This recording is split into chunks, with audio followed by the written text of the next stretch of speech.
arc-en-ciel et iris vous donnent le sourire. Les clochers du Rhin.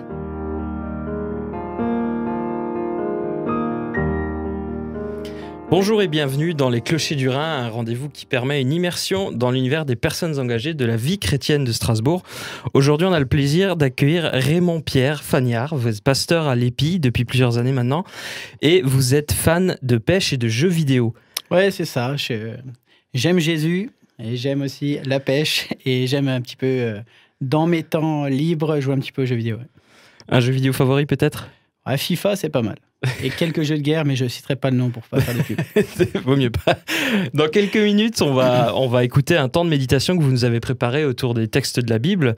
Mais juste avant, on va vous écouter pour 5 dates clés que je vous ai demandé de préparer en avance. Alors, Les clochers du Rhin. Notre invité en 5 dates clés. Raymond-Pierre Fagnard, je vous ai demandé de préparer 5 dates clés qui vous définissent pour qu'on puisse mieux vous connaître. On vous écoute. Alors, je vais commencer avec l'année 2004. C'est l'année de ma conversion. Alors, je vais vous raconter un petit peu mon parcours. Je suis né dans une famille chrétienne, évangélique. Depuis tout petit, j'ai entendu parler de Jésus et j'ai toujours cru qu'il existait. Mais à l'adolescence, comme la plupart, j'ai voulu faire mes choix, découvrir la vie par moi-même. Et je cherchais à être aimé par les autres. J'avais un besoin d'être aimé et à exister. Et pour ça, j'ai dû adhérer quelque part à une idéologie pour plaire à un groupe. J'étais supporter d'un club de football à l'époque, donc dans les années 2004-2005, était en Ligue 1. Et je vibrais pour le foot et je fréquentais des groupes de supporters ultra, donc avec toute l'idéologie et le racisme qui peut être là derrière. Donc le foot et les déplacements, ça prenait beaucoup de temps dans ma vie, hein, c'était ma priorité. Donc je suivais mon club, les matchs à domicile, mais aussi à l'extérieur, les déplacements en bus, etc., l'alcool et tout ce qu'il y a derrière. Donc forcément, les résultats scolaires, ils n'ont pas été très bons. Et cette année-là, je passais le bac. Et lorsque les résultats du bac sont tombés, je devais aller au rattrapage. J'avais 66 points de retard. Donc tout le monde m'a dit, mes potes, ils me disaient, laisse tomber, c'est mort, tu peux redoubler, c'est pas la peine. Et puis je me vois le jour des résultats, je mange avec ma mère.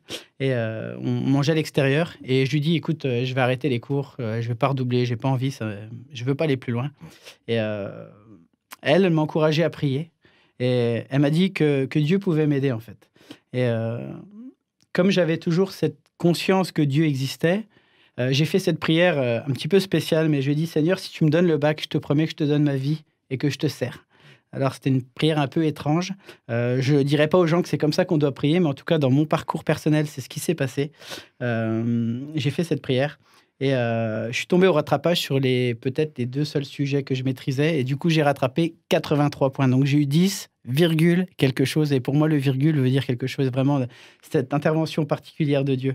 Et donc, à partir de ce moment-là, j'ai commencé à lire la Bible et à retourner à l'église. Enfin, j'y allais de temps en temps, mais y aller en écoutant vraiment ce qui s'y disait. Et en lisant la Bible, je voyais l'amour de Dieu qui me portait, qui portait à mon égard. Et je voyais que j'avais plus besoin de m'inventer une vie pour exister dans le regard des autres parce que j'existais dans son regard à lui. Et donc ça a commencé à transformer mon regard. Et toute la haine que j'avais, elle s'est transformée en fait. Tous ces ressentiments que j'avais dans mon cœur, au contact de la parole de Dieu et des temps personnels avec lui, ça a vraiment changé ma vie. Et du coup, j'ai décidé de me faire baptiser. Donc ça s'est passé en 2005, donc dans l'année qui a suivi. Et vraiment, il y a une soif des Écritures qui est venue en moi, une soif de lire et d'étudier. Donc la deuxième date, c'est en 2006. Donc c'est un camp de jeunesse à Pâques. Et lors de ce camp, j'ai vraiment ressenti fortement dans mon cœur ce qu'on appelle un appel dans nos milieux chrétiens, mais un appel où je savais qu'un jour je servirais Dieu en tant que pasteur. J'avais vraiment cet appel dans mon cœur. Et c'est la même année où j'ai débuté l'école de police. Donc ça, c'est l'année 2006. Ensuite, 2011, c'est la date qui suit. C'est cette année-là où j'ai commencé à une licence en théologie à l'Institut de théologie pour la francophonie qui se situe au Québec. C'est vraiment cette école-là qui a construit et affermi ma compréhension théologique, mais aussi qui m'a équipé pour l'exercice du ministère et d'un ministère contemporain adapté aux gens d'aujourd'hui. Donc ça, c'est vraiment cette date, ce parcours avec l'ITF. Ensuite, c'est 2016. Donc 2016, à ce moment-là, j'ai 10 années de police derrière moi. Et il y a une opportunité qui s'ouvre pour moi de devenir pasteur à temps plein ici à Strasbourg, à l'église de l'Épi. Michel Schneider m'a contacté pour pouvoir travailler avec lui. Auparavant, j'étais depuis 4 ans en formation pastorale à l'Assemblée de Dieu de Colmar, donc pas très loin. Colmar d'ailleurs où je vis toujours. Et cette année-là, donc je fais une demande de disponibilité de la police qui était acceptée pour tout le monde. Donc, c'est-à-dire, je continuais à être policier, mais je prenais un temps à part où je pouvais exercer autre chose et puis toujours être policier sur le papier s'il y avait un souci. Donc, c'est une disponibilité qui était donnée à tous, sauf qu'elle m'a été refusée à moi. Quelque part, je crois que je voulais un espèce de filet de sécurité pour me dire, bon, j'essaye, si ça se passe pas bien, bon, ben, je retourne dans mon ancien métier. Et le jour où j'apprends cette nouvelle que ma demande a été refusée, je pars en voiture à la réunion de prière qu'il y avait à l'église. Et vraiment, dans la voiture, je dis à Dieu, je suis prêt à tout faire, mais il faut que tu me parles. C'est-à-dire, là, je suis face à la situation et qu'est-ce que je dois faire? Est-ce qu'il faut que je démissionne? Est-ce qu'il faut que je parte? Qu'est-ce qui se passe? Et vraiment, j'ai cette prière dans la voiture. Hein, j'étais en larmes parce que c'était quand même dur à gérer. Et Dieu l'a fait. Il a parlé par l'intermédiaire de 3 personnes qui n'étaient pas en relation les unes avec les autres, avec le même passage biblique. Et ça, c'est vraiment ce qui était fort dans cette histoire. Le premier, donc, c'est un ami qui était là à cette fameuse réunion de prière. Et puis, d'un coup, il prie pour moi. Le soir même. Hein, et dans sa prière, il m'invitait à oublier ce qui était en arrière et à me porter, à me fixer sur ce qui était en avant. Et ça fait référence à ce fameux passage de l'Épître aux Philippiens, au chapitre 3, versets 13 à 14. Et vraiment de courir faire cette vocation. Alors bien sûr, c'est un passage qui parle de l'appel pour les chrétiens à suivre Christ, mais il y avait cette notion de vocation dans le texte, et forcément, l'appel pastoral, c'est aussi une vocation. Donc ça faisait écho chez moi. Mais suite à cette réunion, je rentre, et puis là, je prends le téléphone, j'appelle mon père, qui était ancien gendarme, et il faut savoir qu'il était contre à ce que je quitte la police pour devenir pasteur. Et donc, je l'appelle. Et puis là, mon père me dit au téléphone, tu as un appel de Dieu. Il faut que tu oublies ce qui est en arrière et que tu regardes vers ce qui est en avant. Il me dit la même chose. Alors là, mon père qui était contre, je me dis, waouh, il y a quelque chose qui se passe là. Et puis, 2 jours après, donc, je contacte un évangéliste avec qui j'ai fait beaucoup de missions en Pologne, notamment, des campagnes d'évangélisation dans la rue. Et il me dit également, en partageant avec moi, il dit, RP, il faut que tu oublies ce qui est en arrière et que tu te portes tes regards vers ce qui est en avant, quoi. Donc Dieu avait répondu à ma prière, il avait bien parlé, il avait confirmé l'appel qu'il avait déposé dans mon cœur et il m'appelait. Pour moi, à ce moment-là, je me suis dit, bon, mais il m'appelle à démissionner. Donc 2 jours après, j'ai fait mon rapport et j'ai demandé à quitter la police. Donc c'est comme ça que ça s'est passé. Donc je crois que Dieu voulait m'inviter à sauter dans un pas de foi et un pas de confiance, sans filet de sécurité, de dire c'est moi ta sécurité, c'est pas les choses que tu pourrais mettre en place pour y arriver. Donc ça fait 4 ans et demi aujourd'hui que je suis pasteur à temps plein à l'Épi et mon domaine à l'Épi notamment c'est tout ce qui touche à l'enseignement et à la formation. Donc formation théologique, formation biblique, etc. Donc voilà en gros mes dates. Donc il y en avait 5 avec la date du baptême en 2005. D'accord, merci d'avoir choisi ces 5 dates et merci de les avoir partagées avec nous. Si vous me le permettez, j'aimerais encore vous poser 3 questions pour aller un peu plus loin. Qu'est-ce qui vous a donné l'envie de devenir pasteur? Qu'est-ce qui a suscité cet intérêt chez vous? Comme je le disais un petit peu justement dans mon témoignage, c'est vraiment un appel qui a été déposé dans ce camp de jeunesse où j'ai senti que Dieu me parlait et qui m'appelait à autre chose. Donc c'est un appel fort sur mon cœur. Je peux vous dire que j'ai aimé être policier et que si j'avais pas eu cet appel sur mon cœur, aujourd'hui je serais toujours policier. Mais l'appel de Dieu était plus fort et il y a vraiment aussi un passage biblique qui se rattache à mon appel. J'étais dans un temps de jeûne et prière, c'était en 2007, vraiment, où, dans un temps de lecture perso, donc c'était un matin, j'allais dire au petit déjeuner, mais c'était pas au petit déjeuner, mais on avait la petite tisane, et j'étais en train de lire l'épître de Paul à Timothée, et vraiment, 1 Timothée 4, 12, 13 a pris comme un écho fort chez moi. Et le texte dit que personne ne méprise ta jeunesse, mais sois un modèle pour les fidèles en parole, en conduite, en amour, en foi, en pureté, jusqu'à ce que je vienne, applique-toi à la lecture, à l'exhortation, à l'enseignement. Et au verset 16, veille sur toi-même et sur ton enseignement avec persévérance, car en agissant ainsi, tu sauveras tu sauveras et toi-même et ceux qui t'écoutent. Donc, dans ce passage-là, c'est ce passage qui me motive et qui me porte dans ce que Dieu attend de moi. Mais on voit aussi toute la responsabilité qui est derrière, quoi. Dieu s'attend, et je le crois vraiment, à mon sérieux dans l'étude des textes, dans leur exposition, mais aussi dans leur application pour l'Église. Parce qu'il y a un enjeu derrière, on le voit, c'est le salut des auditeurs. Et si dans la vie de tous les jours, je ne suis pas quelqu'un qui me prend au sérieux, par contre, je prends Dieu au sérieux. Et vraiment, par ce texte, en 2007, vraiment, Dieu a assis quelque chose dans mon cœur qui confirmait un petit peu tout ce que j'ai partagé aussi dans mon témoignage. D'accord. Et quels ont été les moments les plus difficiles de votre parcours ? Alors, les moments les plus difficiles, donc sans trop rentrer dans les détails, je crois qu'assurément, ce qui est difficile pour moi, c'est lorsqu'il y a des divisions et des déchirements dans l'Église. Ça, je crois que c'est quelque chose qui n'est pas simple. Quand on a collaboré avec des gens, qu'on a tissé des liens d'amitié, qu'on a vécu aussi des temps de loisirs, du foot, etc., ou des choses comme ça, des activités sportives, et puis que tout d'un coup, on est trahi, ou que quelqu'un va dire du mal de nous, ou, voilà, soupçonner du mal chez nous. Je pense que c'est quelque chose qui est vraiment difficile à vivre, en tout cas. Et à contrario, quels ont été les moments les plus heureux de ce cheminement de pasteur ?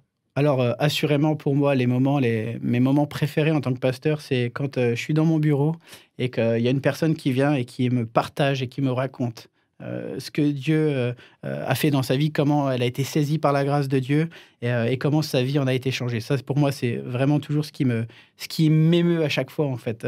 Des parcours de vie transformés, quand j'ai des couples qui viennent, qui allaient divorcer, qui allaient éclater, et puis que par la grâce de Dieu, ils ont travaillé, mais ils ont laissé aussi l'Évangile faire du travail, les interpeller personnellement, et puis que le couple repart pour une nouvelle vie. C'est des choses magnifiques. Merci d'avoir pris le temps de répondre à ces questions. Les clochers du Rhin. Les Clochers du Rhin, c'est l'émission qui vous permet de découvrir le quotidien des acteurs de la vie chrétienne de notre région. Raymond-Pierre Fagnard, vous êtes venu aujourd'hui dans cette émission et vous avez préparé pour nous un temps de méditation autour des textes de la Bible. Donc, je voulais partager avec vous une courte méditation que j'ai appelée « L'amour de Dieu est fou et immérité ». Et pour ça, j'ai pris un texte dans le livre d'Osée, on va lire 3 versets. Le texte nous dit « Parole de l'Éternel adressée à Osée, fils de Béhéri, durant le règne d'Osias, de Jotham, d'Akaz et d'Ézéchias sur Juda, et durant celui de Jéroboam, fils de Joas, sur Israël. Début des paroles de l'Éternel à Osée. L'Éternel dit à Osée, va prendre une femme prostituée et des enfants de prostitution. En effet, le pays se prostitue, il abandonne l'Éternel. Il alla prendre Gomer, fille de Diblaïm. » Notre histoire commence alors que l'Éternel s'adresse à son prophète, et lui demande d'aller prendre une femme prostituée. Et j'aimerais juste qu'on se mette 5 minutes à la place d'Osée. Imaginez-vous, vous vous levez un matin, vous allez prendre votre temps de méditation avec votre café peut-être, et puis Dieu s'adresse à vous et vous demande de faire une chose complètement invraisemblable. Et là, en l'occurrence, d'épouser une femme dont les pratiques sont condamnées par la Bible. C'est étrange comme situation. Pourquoi Dieu demanderait à un homme consacré d'épouser une prostituée ? Alors, les théologiens, ils ont cherché toutes sortes de solutions pour expliquer la chose. Certains ont dit qu'il s'agit d'une histoire fictive, d'un mime, et qu'Osée n'a pas vraiment épousé cette femme. D'autres vont dire que le mariage a bien eu lieu, mais que Gomer était pure avant le mariage et que c'est ensuite qu'elle a sombré en cours de route. Puis enfin, il y en a d'autres qui disent Osée, il a bien épousé une prostituée. Et le théologien William MacDonald nous a fait remarquer dans un de ses commentaires, en parlant de ce passage, il dit « Notre répugnance face à une union avec une femme immorale illustre bien la grâce de Dieu qui supporte les péchés de son peuple alors qu'il est plus saint qu'aucun prophète ou prédicateur. » La généalogie de Jésus, à elle seule, regorge de personnes qui étaient disqualifiées pour être dans la généalogie du Messie, mais qui ont bénéficié de la grâce de Dieu. Alors, juste quelques noms comme ça. Tamar, qui a accouché de Péretz en se faisant passer pour une prostituée auprès de son beau-père Juda. Rahab, la prostituée qui a caché des espions hébreux lors de la conquête de Canaan et qui a eu pour descendant Boaz par Salma. Ruth, une Moabite, peuple exclu du plan de Dieu selon le Deutéronome, mais qui, par sa foi, a évité un jugement national sur sa patrie et elle a été intégrée dans le plan de Dieu en épousant Boaz et en devenant l'ancêtre du roi David. Donc c'est quelques noms comme ça qui montrent comment la grâce est capable de faire des choses extraordinaires. C'est que quelques exemples de cette grâce infinie de Dieu qui vient chercher des perdus et en faire des fils et des filles. L'amour de Dieu, il est si grand et si puissant pour nous, sa création, qu'il n'a pas hésité à donner sa propre vie à la croix pour nous sauver et changer nos vies. Osée, pour moi, c'est le prophète de la révélation du cœur de Dieu et de son amour qui n'hésite pas à se donner. De la même manière qu'Osée n'a pas hésité à affronter la honte d'épouser une femme prostituée et de prendre sur lui cette situation, Jésus n'a pas hésité non plus, lui, à prendre notre honte, notre crasse, nos mensonges, nos actes mauvais. Et la Bible affirme en 2 Corinthiens 5, 21 que Jésus a été fait péché pour que nous devenions justice de Dieu. Donc, j'ai envie de dire à nos auditeurs, Dieu n'appelle pas des qualifiés, mais il qualifie ceux qu'il appelle. Et c'est quelque chose de formidable. C'est Dieu qui est à l'œuvre pour faire de nous ses enfants. D'ailleurs, le prénom Osée, c'est intéressant, c'est une transcription grecque d'Oshéa qui signifie en forme abrégée que Yahweh sauve, l'Éternel sauve. Donc j'aimerais vous dire simplement que son amour et sa grâce ne s'arrêtent pas seulement à l'appel qu'il lance au début de notre parcours avec lui, mais que c'est quelque chose qui se manifeste au milieu même de nos abandons ou de nos chutes en cours de route. Et juste un verset dans Osée 3.1 où le texte nous dit « L'Éternel m'a dit, va encore aimer une femme, aimée d'un amant et adultère. Aime-la comme l'Éternel aime les Israélites, alors qu'eux, ils se tournent vers d'autres dieux et aiment les gâteaux de raisin. » Donc on voit que, bien qu'épousée par Osée, on voit que Gomère, elle retourne encore à son ancienne vie, elle délaisse son mari et elle va tromper son mari en commettant l'adultère. Et on voit qu'elle cherche de la sécurité ou des plaisirs ou chez d'autres.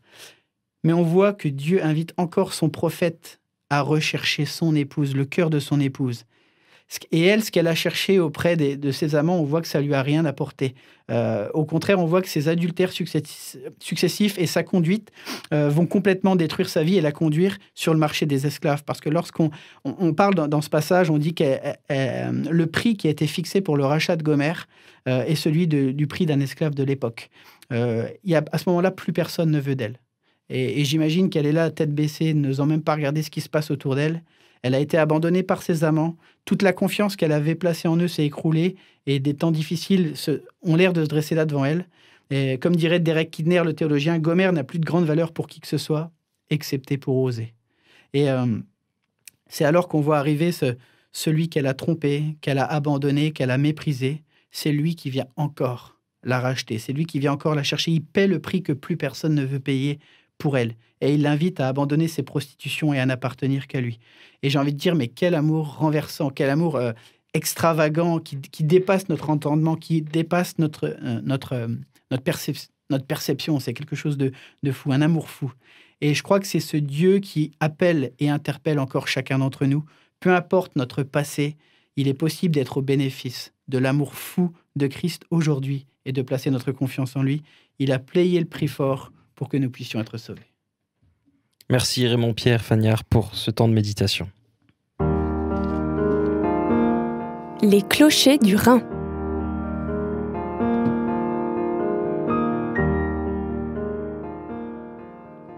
Nous l'avons rapidement évoqué tout au long de cette émission. Donc vous êtes pasteur à l'église de l'Épi, qui se situe pas loin de la Méno. Est-ce que vous pouvez nous parler un peu plus de cette église ?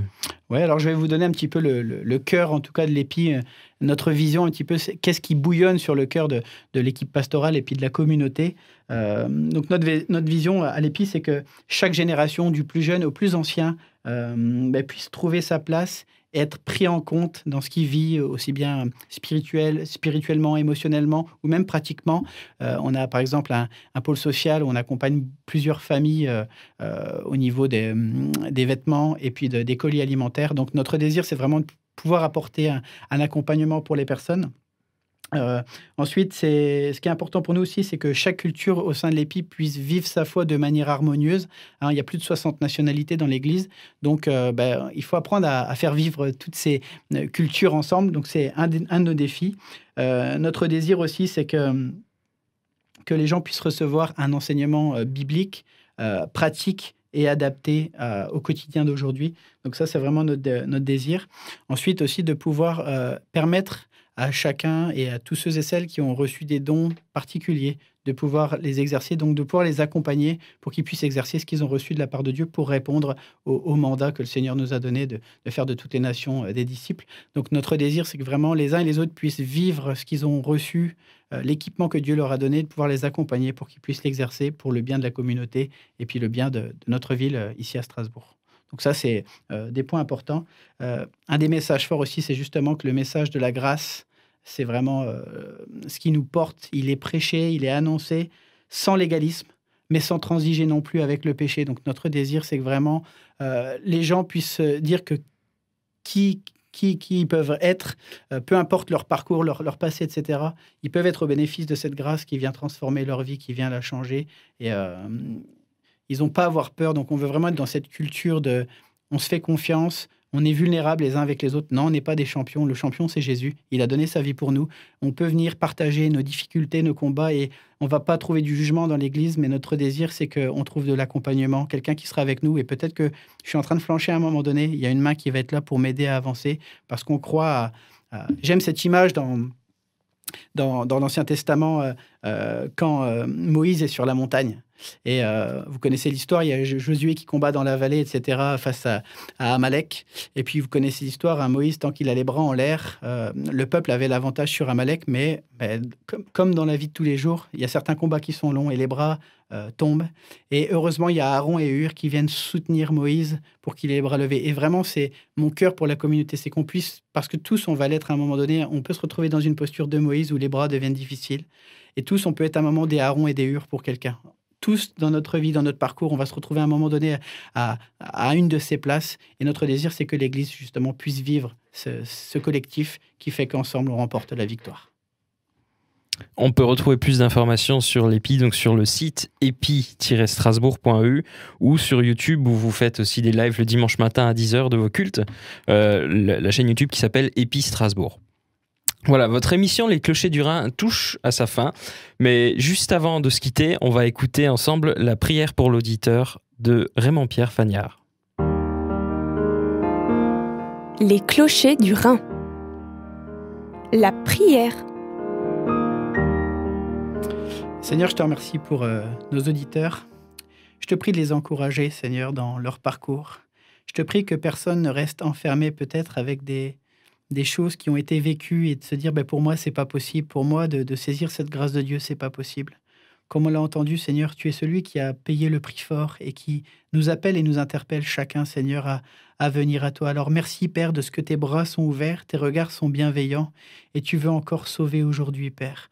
Alors je te prie que personne ne reste enfermé dans des mensonges, dans ses pensées, Seigneur, et dans des choses qui peuvent les enfermer, Seigneur, mais qu'au contraire, aujourd'hui, ils puissent être au bénéfice de cet amour fou, de cette grâce que tu as fait en donnant ta vie à la croix pour donner une nouvelle vie, une nouvelle destinée à chacun d'entre nous.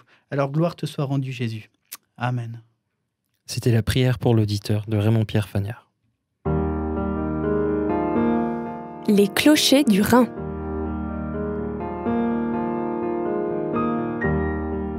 Merci beaucoup Raymond-Pierre d'avoir été avec nous pendant cette émission.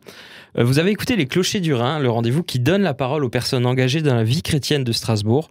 On vous souhaite bon retour. Merci. Et on se retrouve très prochainement dans un nouvel épisode des Clochers du Rhin. Les Clochers du Rhin.